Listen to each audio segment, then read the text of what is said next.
அனைவருக்கும் வணக்கம். இது வானவில் டிவியின் பென்ஸ் 360 வழங்கும் பேசும் நேரம். பேசும் நேரம். Connecting you with medical experts. கவிஞர்கள்லாம் என் சுவாசமே அப்படின்னு பாட்டெல்லாம் பாடுவாங்க. அந்த அளவுக்கு நம்ம அன்றாட வாழ்க்கையில சுவாசம் அப்படிங்கிறது ரொம்ப முக்கியம். நம்ம உடம்புல நம்ம சுவாசிக்கிறதுக்கு முக்கியமான இருக்க உறுப்பு அப்படின்னா அது லங்ஸ் தான். ஆனா இந்த சளி, இரும்பல், மூச்சு அடைக்கிறது, மூச்சு டக்குன்னு நிற்கிறது, இந்த மாதிரி ப்ராப்ளம்ஸ் பத்தியும் அதோட சொல்யூஷன்ஸ் பத்தியும் இன்னைக்கு நம்ம கூட பேச வந்திருக்காங்க லங்ஸ் ஸ்பெஷலிஸ்ட் டாக்டர் இன்பஷாம்லா மேம். Welcome ma'am. இப்போ நீங்கள் உங்கள் ப்ராக்டிஸில் நிறைய பேஷண்ட்ஸ் பார்த்துருப்பீங்க. ஸோ நார்மலாக வர லங் டிசீசஸ் என்னென்ன? ரொம்ப காமனாக நிறைய கம்ப்ளைண்ட்ஸோட வர பேஷண்ட்ஸ் பார்த்தீங்கன்னா ஆஸ்துமா, சிஓபிடி, ப்ராங்கைட்டிஸ், டியூபர்குலோசிஸ் அந்த மாதிரி வருவாங்க.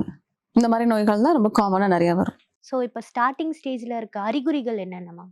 நுரையீரல்னு எடுத்துட்டிங்கனாலே என்னென்ன அறிகுறிகள்னு பார்த்தீங்கன்னா இருமலோட வர சளி, அதுக்கப்புறம் மூச்சு திணறல், அதோட சேர்ந்து வர வீசிங், அந்த மாதிரிலாம் நிறைய வரும்.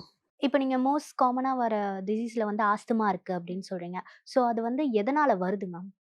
ஆஸ்துமா அப்படிங்கிறது என்னன்னா அது அலர்ஜின்னு சொல்லுவாங்க இல்லையா, ஒவ்வாமை, அதனால வரும். சரிங்களா? யூஸ்வலாக ஆஸ்துமா அப்படிங்கிறது எல்லாருக்குமே எல்லாமே ஒத்துக்காது. சில பேஷண்ட்ஸ்க்கு டஸ்ட் அலர்ஜி இருக்கும், சிலருக்கு ஃபுட் அலர்ஜி இருக்கும்.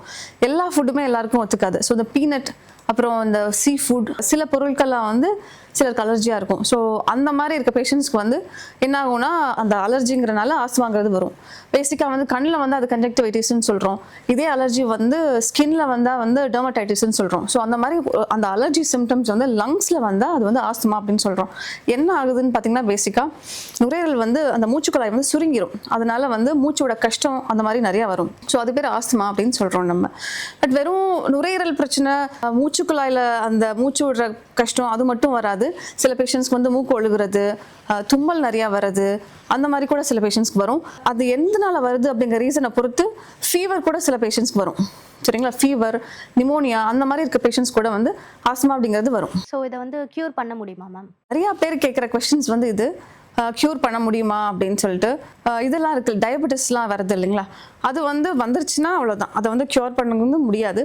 நம்ம எந்த அளவுக்கு சுகர் எடுத்துக்கிறோம், எந்த அளவுக்கு நமக்கு அந்த சுகர் கண்டென்ட் நம்ம பிளட்ல ஏறுது, அதை பொறுத்து நம்ம ட்ரீட்மெண்ட்டை எடுத்துக்கிற மாதிரி. இது எப்படின்னா சிலருக்கு எப்பப்போலாம் நம்ம அந்த அலர்ஜிக்கு எக்ஸ்போஸ் ஆகிறோமோ அப்போல்லாம் வரும். ஸோ பேசிக்காக நமக்கு எது அலர்ஜியோ அதுக்கு எக்ஸ்போஸ் ஆகிறத நம்ம கம்மி பண்ணிக்கணும். சில பேஷண்ட் டஸ்ட் அலர்ஜி இருக்கும் இல்லைங்களா, எப்போல்லாம் டஸ்ட்டுக்கு எக்ஸ்போஸ் ஆகிறாங்களோ அப்போல்லாம் இந்த சிம்டம்ஸ்லாம் வரும். டஸ்ட்டுக்கான எக்ஸ்போஷரை கம்மி பண்ணணும். எந்த ஃபுட்டு நமக்கு அலர்ஜியாக இருக்கும் அந்த ஃபுட்டை நம்ம அவாய்ட் பண்ணணும். நல்லா ப்ரீதிங் எக்ஸசைஸ் பண்ணணும். அப்படிலாம் இருந்தால் நம்ம அந்த இன்சிடென்ட்ஸை கம்மி பண்ணலாமே தவிர பட் க்யூர் பண்ணுறது முடியாது. இப்போ இந்த சிஓபிடி அப்படின்ட்டு ஒரு டிசீஸ் இருக்குல்ல மேம், அது ஏன் மோஸ்ட்லி லேட்டாக டயக்னோஸ் ஆகுது? சிஓபிடி அப்படின்னு என்ன சொல்கிறோன்னா அது பேர்லேயே வருது, க்ரானிக் அப்ஸ்ட்ரக்டிவ் பல்மனரி டிசீஸ், நாள்பட்ட நுரையீரல் அடைப்பு நோய். அப்போ அது பேர்லேயே ரொம்ப க்ரானிக்னு வருது. அப்படிங்கும் போது அது எதனால வருதுன்னு பார்த்தீங்கன்னா ரொம்ப நாள் ஸ்மோக் பண்ணுவாங்க இல்லைங்களா, சிகரெட் ஸ்மோக்கிங், அப்புறம் ரொம்ப நாள் அந்த புகைக்கு எக்ஸ்போஸ் ஆகிறது, பாசிவ் ஸ்மோக்கிங் பண்ணுவாங்க இல்லைங்களா, யாரெல்லாம் ஸ்மோக் பண்ணுறாங்களோ அவங்க கூட உட்காந்து இருக்கிறவங்க பாசிவ் ஸ்மோக்கிங் சொல்கிறோம். ஸோ அவங்களும் அதுக்கு எக்ஸ்போஸ் ஆகும்போது ரொம்ப நாள் அந்த மாதிரி எக்ஸ்போஸ் ஆகிட்டே இருக்கும் போது நமக்கு சிஓபிடிங்கிற நோய் வருது. அந்த நோய் பேரே க்ரானிக் அப்ஸ்ட்ரக்டிவ் பல்மனரி டிசீஸ் தான். ஸோ அதை கண்டுபிடிக்கிறதுக்கும் நம்ம லேட்டாக தான் ஆகும். ஒரு 20 வருஷம் 30 வருஷம் ஸ்மோக் பண்ணும்போது அந்த மாதிரி வரும் நமக்கு. இந்த ஆஸ்துமாக்கும் சிஓபிடிக்கும் என்ன டிஃபரன்ஸ் கண்டுபிடிக்கலாம்? ஆஸ்துமா அப்படிங்கிறது சின்ன குழந்தைங்களுக்கும் வரும். சிஓபிடிங்கிறது ஆப்வியஸ்லி பெரியவங்களுக்கு தான் வரும். ரொம்ப நாள் ஸ்மோக் பண்ணி சிகரெட் பிடிக்கிறவங்களுக்கு சிஓபிடி நோய் வரும். ஆஸ்துமா அலர்ஜி, எப்பப்போலாம் நம்ம அந்த அலர்ஜனுக்கு எக்ஸ்போஸ் ஆகிறோமோ அப்போல்லாம் அந்த ஆஸ்துமாங்கிறது வரும். அந்த சிம்டம் நுரையீரல் சுருங்குறது, மூச்சு வாங்குறது, அந்த மாதிரி வரும். பட் சிஓபிடி அப்படிங்கும் போது அது அலர்ஜினால கிடையாது. ரொம்ப நாள் ஸ்மோக் பண்ணி நம்ம லங்ஸ்க்கு ஒரு இன்ஃப்ளமேஷன் மாதிரி ஃபார்ம் ஆகி பெர்மனண்டா நடக்கிற ஒரு இதுதான் சிஓபிடி. ஸோ அது ரிவர்சிபிள் பண்ண முடியாது. இது உங்களுக்கு ஏதாவது ஒரு டஸ்ட் எக்ஸ்போஷர் இருந்தா ஆஸ்துமா வரும். பட் இது ரொம்ப நாள் ஸ்மோக்குக்கு எக்ஸ்போஸ் ஆகி நமக்கு சிஓபிடி வரனால அது ரிவர்சிபிள் ஆகாது. மேம் இப்போ டிபி அப்படிங்கிறது ஃபர்ஸ்ட் எங்கள் தாத்தாக்கு இருந்தது, அப்புறம் எங்கள் மாமாவுக்கு வந்தது. இப்போ நான் அவங்க கிட்ட போனாவே எங்கள் அம்மா என்ன சொல்கிறாங்கன்னா, அவங்களுக்கு டிபி இருக்கு, அவங்க கிட்ட போகாத அப்படிங்கிறாங்க. ஸோ அது பரவக்கூடிய நோயா? டிபி காச நோய் அப்படின்னு சொல்றோம். அது நிறைய டைப்ஸ் இருக்கு. சரிங்களா. பல்மனரி டிபி, எக்ஸ்ட்ரா பல்மனரி டிபின்னு சொல்லுவாங்க. இதுல வந்து பல்மனரி டிபி தான் வந்து பரவக்கூடியது. அது வந்து லங்ஸ்ல வரும், நுரையீரல்ல வரும். அது மட்டும் தான் பரவக்கூடியது. மற்றதெல்லாம் வந்து பரவாது. மற்றதெல்லாம் பார்த்தீங்கன்னா வந்து ஸ்கின்ல வரலாம், கண்ணுல வரலாம், ஸ்பைன்ல வரலாம், போன்ஸ்ல இருக்கிற எல்லா போன்ஸ்லயும் வரலாம். இந்த மாதிரி அப்புறம் ப்ளூரல் எஃப்யூஷன் சொல்லுவாங்க. நுரையீரலுக்கு வெளியே நீர் மாதிரி கோத்துக்கிறது, அந்த மாதிரி வரலாம். ஸோ அந்த மாதிரி வரதெல்லாம் வந்து பரவாது. பட் நுரையீரல வர காசநோய்னு சொல்றோம் இல்லைங்களா, பல்மனரி டியூபர்குலோசிஸ் அப்படிங்கிறது வந்து பரவும். ஸோ இது எதுக்கு மேம் மோஸ்ட்லி ரொம்ப காமனாக இருக்குது இப்போல்லாம் நிறைய? 1962 வந்து நேஷனல் டியூபர்குலோசிஸ் ட்ரீட்மெண்ட் ப்ரோக்ராம் ஒன்று கண்டுபிடிச்சாங்க. அப்போதான் வந்து எப்படி எவ்வளோ மந்த்ஸ் நம்ம ட்ரீட்மெண்ட் எடுக்கணும் அப்படின்லாம் ஃபார்மேட் மாதிரி கொண்டு வந்து, ப்ரோட்டோகால் மாதிரி கொண்டு வந்து நம்ம நாட்டில் வந்து எல்லா மக்களுக்கும் வந்து ஃப்ரீயாக வந்து டிபி ட்ரீட்மெண்ட்லாம் கொடுத்தாங்க. ஃப்ரீயாக டேப்லெட்ஸ் அந்த மாதிரிலாம் கொடுத்தாங்க. ஸோ அப்போ ஸ்டார்ட் பண்ணி கொஞ்சம் கொஞ்சமாக அது வந்து டெவலப் ஆகி இப்போ வந்து நமக்கு வந்து NTEP அப்படின்னு இருக்கு, நேஷனல் டியூபர்குலோசிஸ் எலிமினேஷன் ப்ரோக்ராம் அப்படின்னு இருக்கு. கவர்மெண்ட் வந்து ஃப்ரீயாவே வந்து டேப்லெட்ஸ் கொடுக்குது, ஃப்ரீயாவே வந்து மெடிசன்ஸ் கொடுக்குது, கவுன்சிலிங் கொடுக்குறாங்க. எல்லா பேஷண்ட்ஸ்க்கும் வந்து ஹை ப்ரோட்டீன் டயட்னு சொல்லி அதுவும் ஃப்ரீயாவே ப்ரொவைட் பண்றாங்க. பட் ஸ்டில் பேஷண்ட்ஸ்லாம் ஏன் அது திருப்பி திருப்பி பரவுது, அதை கம்ப்ளீட்டா எலிமினேட் பண்ண முடியல அப்படின்னு பாத்தீங்கன்னா, அது கரெக்டா ஃபாலோ பண்றது கிடையாது. என்ன ப்ராப்ளம் அப்படின்னா, நம்மளோட பிளஸ் என்ன அப்படின்னா, இந்த மாத்திரை எடுத்த ஒரு மாசத்துலயே வந்து பேஷண்ட் வந்து நல்லா கம்ஃபர்டபுள் ஆயிருவாங்க. அந்த இருமல் வருது, சளி வருதுலாம் நல்லா மேக்ஸிமம் கம்மியாயிரும். அப்படி ஆன உடனே பேஷண்ட்ஸ் என்ன பண்ணிடுறாங்கன்னா, அதை எதை ட்ரீட்மெண்ட் வந்து ஸ்டாப் பண்ணிடுவாங்க. அப்படி இல்லை அப்படின்னா, தண்ணி அடிக்கிற பேஷண்ட்ஸா இருந்தா அந்த மாதிரி ஆல்கஹால், மது அதெல்லாம் எடுக்க ஆரம்பிச்சிடுறாங்க. இல்ல சிகரெட் பிடிக்கிற பேஷண்ட்ஸா இருந்தனா சிகரெட்ஸையும் வந்து 2 months அந்த அவங்களுக்கு அந்த சிம்டம்ஸ் கொஞ்சம் நல்லா ஆன உடனே வந்து அதெல்லாம் ஸ்டார்ட் பண்ண ஆரம்பிச்சிடறாங்க. ஸோ அதனால ட்ரீட்மெண்ட் வந்து அவங்களுக்கு என்ன பண்ணிடுதுன்னா, அதுல கரெக்டா அட்ஹர் ஆகாம இருக்கும் போது திருப்பி மற்றவங்களுக்கு எல்லாம் பரவ ஆரம்பிச்சிருது, அவங்களுக்கும் வந்து கொஞ்சம் மோசமாக ஆரம்பிச்சிருது. இப்போ வந்து நீங்கள் சொன்னீங்க மேம், டிபி அப்படிங்கிறது வந்து அந்த பல்பனரி அது வந்து பரவும் அப்படின்னு சொல்லிட்டு. இப்போ டிபி பேஷண்ட்ஸ்க்கு இரும்பாமல் இருக்க முடியாது, தும்பாமல் இருக்க முடியாது. ஸோ அதை வந்து எப்படி பரவாமல் இருக்க வந்து ஒரு ஏதாவது சஜஷன்ஸ் இருக்கா? பல்மனரி டிபி வந்துருச்சு, ஒருத்தவங்களுக்கு நுரையீரல் டிபி வந்துருச்சு அப்படின்னா மாஸ்க் எப்பவுமே போட்டிருக்கிறது நல்லது. அது தவிர வீட்டில் அவங்களுக்கு தெரிஞ்ச குழந்தைங்களோ இல்லை வயசானவங்களோ இல்லை சில பேஷண்ட்ஸ்லாம் வந்து இம்யூன் சப்ரஷன் ட்ரீட்மெண்ட்ல இருக்கிறாங்க, லைக் டிரான்ஸ்பிளான்ட் பேஷண்ட், அந்த மாதிரி ஸ்டீராய்ட்ஸ் எடுக்கிறவங்க, அந்த மாதிரி பேஷண்ட்ஸ்லாம் இருந்தாங்கன்னா அவங்க முன்னாடி அவ்வளவா அவங்க இருமும் போது போகாம இருக்கிறது நல்லது. இவங்களும் எப்பவுமே மாஸ்க் போட்டுக்கிட்டே இருக்கிறது நல்லது. சப்போஸ் அப்படி இருமல் வருது அப்படின்னா எப்பவுமே இருமலுக்கும் வரும்போது சும்மா எல்லாரும் இப்படி கை வைக்கிறது அந்த மாதிரிலாம் இருக்கக்கூடாது. இப்படி கையை மடிச்சு வச்சுட்டு இருமுறதுதான் பெஸ்ட். ஸோ அவங்களுக்கும் பரவாது, மற்றவங்களுக்கும் அது பரவாது. அப்படியே இருமுனாலும் சளியை வந்து கரெக்டா வந்து நம்ம வந்து டிஸ்போஸ் பண்ணணும். எங்கேயாவது வெளியே போட்டு கண்ட இடத்துல துப்பக்கூடாது. கரெக்டா ரெஸ்ட் ரூம்ல துப்பி கரெக்டா கழுவி விடுறதுதான் வந்து ஒரு நல்ல முறை. ஸோ அப்பதான் வந்து மற்றவங்களுக்கு அது பரவாது. இன்னொன்னு, ட்ரீட்மெண்ட்டை வந்து கண்டினியூஸா எடுக்கணும். அது எல்லாருமே கண்டினியூஸா எடுக்க மாட்டேங்கிறாங்க. 6 months டாக்டர் சொன்னாங்கன்னா 6 months கண்டினியூஸா எடுக்கணும்.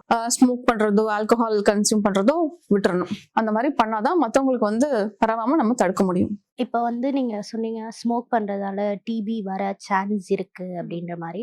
ஸோ வந்து இந்த அளவுக்கு ஸ்மோக் பண்ணால் எந்த டிசீஸும் வராது அப்படின்ட்டு நீங்கள் எதாவது சொல்லணும்? ஸ்மோக்கிங்ல வந்து இந்த அளவுக்கு ஸ்மோக் பண்ணா நல்லது கெட்டதுலாம் கிடையாது. ஸ்மோக்கிங்கே வந்து கெட்டதுதான். சிகரெட்ல வந்து நிறைய கெமிக்கல்ஸ் இருக்கு, 7000 கெமிக்கல்ஸ் இருக்கு. ஸோ அப்படி இருக்கும் போது அது வந்து ஆப்வியஸ்லி நமக்கு வந்து லங்ஸை வந்து கெட்டதுதான் உண்டு பண்ணும். அந்த கெமிக்கல்ஸ் இப்போ முன்னாடி சிகரெட் பிடிக்கிறது, பீடின்னா சொன்னீங்கன்னா பீடிலையும் அப்படிதான் இருக்கும், நிறைய கெமிக்கல்ஸ் இருக்கும். இப்ப புதுசா வந்திருக்க வேப்பிங், சிகரெட்ஸ் அது இன்னும் மோசம். அதுல வந்து நிக்கல், லெட் அந்த மாதிரி நிறைய கெமிக்கல்ஸ், நிறைய மெட்டல்ஸ் எல்லாம் கூட இருக்குது. இவ்வளோ சிகரெட்னா நல்லதுலாம் கிடையாது. சிகரெட்னாலே அது கெட்டதுதான். அது நம்ம லங்ஸ்ல வந்து செடிமெண்ட் ஆகி அது வந்து இன்ஃப்ளமேஷன் மாதிரி ஆகி பெர்மனன்ட் லங் டேமேஜை வந்து கொடுத்துரும். இப்போ நீங்கள் ஸ்டெராய்ட்ஸ் எடுக்கிறதுனால பரவும் அப்படின்னு சொன்னீங்க மேம். ஸோ அது எதனால பரவுது? ஜென்ரலாகவே வந்து டியூபர்குலோசிஸ், அந்த காசநோய் அப்படிங்கிறது வந்து பல்மனரி டியூபர்குலோசிஸ் ஃபர்ஸ்ட் ஒரு 2 மாசம் வந்து கண்டிப்பா பரவும். ஸோ அப்போ வந்து கண்ட இடத்துல எச்சி துப்புறது, மோசமா கண்ட இடத்துல யாரை பார்த்து மாஸ்க் இல்லாம இருமுறது, அந்த மாதிரி நம்ம பண்ணக்கூடாது. சின்ன குழந்தைங்க, பெரியவங்களுக்குலாம் அது பரவும். அதே மாதிரி ஸ்டெராய்டு எடுக்கிறவங்களுக்கும் பரவும் நான் சொல்லியிருக்கேன். ஸ்டெராய்டு எடுக்கிறவங்களுக்கு ஏன் பரவுதுன்னு பார்த்தீங்கன்னா, அது வந்து யூஸ்வலாக வந்து நம்ம இம்யூன் சிஸ்டம் வந்து டவுன் பண்ணும். இந்த டிரான்ஸ்பிளான்ட் பேஷண்ட், ரெமட்டாய்டு ஆர்த்தரைட்டிஸ் பேஷண்ட், அந்த மாதிரி பேஷண்ட்ஸ்லாம் ஸ்டிராய்டு எடுக்கிறவங்களுக்கு வந்து இம்யூன் சிஸ்டம் வந்து டவுனாக தான் இருக்கும். ஸோ அப்படிங்கும்போது இந்த மாதிரி டியூபர்குலோசிஸ் இன்ஃபெக்ஷன் வந்து ஈஸியாக அவங்களுக்கு வந்து பரவிடும். ஸோ அந்த பேஷண்ட்ஸ்க்கு நீங்கள் என்ன சொல்லுவீங்க மேம்? அவங்க எப்பவுமே மாஸ்க் போட்டிருக்கணும். அவங்கள கொஞ்சம் அவாய்ட் பண்ணிட்டு கொஞ்சம் தூரமாக இருக்கிறது, மாஸ்க் போடுறது, அந்த மாதிரி இருக்கலாம். அப்போல்லாம் வந்து மரம் அதிகமாக இருந்தது. ஸோ ஆக்சிஜன்ட் அதெல்லாம் வந்து இதுவாச்சு. இப்போ நடுவில் வந்து டீஃபாரஸ்டேஷன் அப்படின்ட்டு வந்து ரொம்ப இதுவாச்சு. இப்போ மறுபடியும் வந்து மரம் வளர்க்க ஆரம்பிக்கிறாங்க, பிளான் பண்ண ஆரம்பிக்கிறாங்க. பட் வந்து அந்த ஏர் பொல்யூஷன் அப்படிங்கிறது வந்து குறையவும் இல்லை, லைக் அதிகமாகிக்கிட்டே தான் இருக்குது. ஸோ அதால் வந்து என்னென்ன இன்ஃபெக்ஷன் டிசீசஸ்லாம் வரும்? ஆக்சுவலாக இப்போ வந்து ஏர் பொல்யூஷன் பார்த்தீங்கன்னா வேர்ல்ட் லெவலில் நம்மளோட சிட்டி வந்து ஃபர்ஸ்ட் டாப் 5ல் வந்துருச்சு. டெல்லி எடுத்துட்டாலும் சரி, டெல்லி பக்கத்தில் இருக்க சிட்டிஸ்லும் சரி, ஏர் பொல்யூஷன் வந்து டாப் 5ல் வந்துருச்சு. அப்படிங்கும்போது நிறையா இந்த ஸ்மோக் பண்ணால் தான் நல்லா சிஓபிடி வரும் இல்லைங்களா.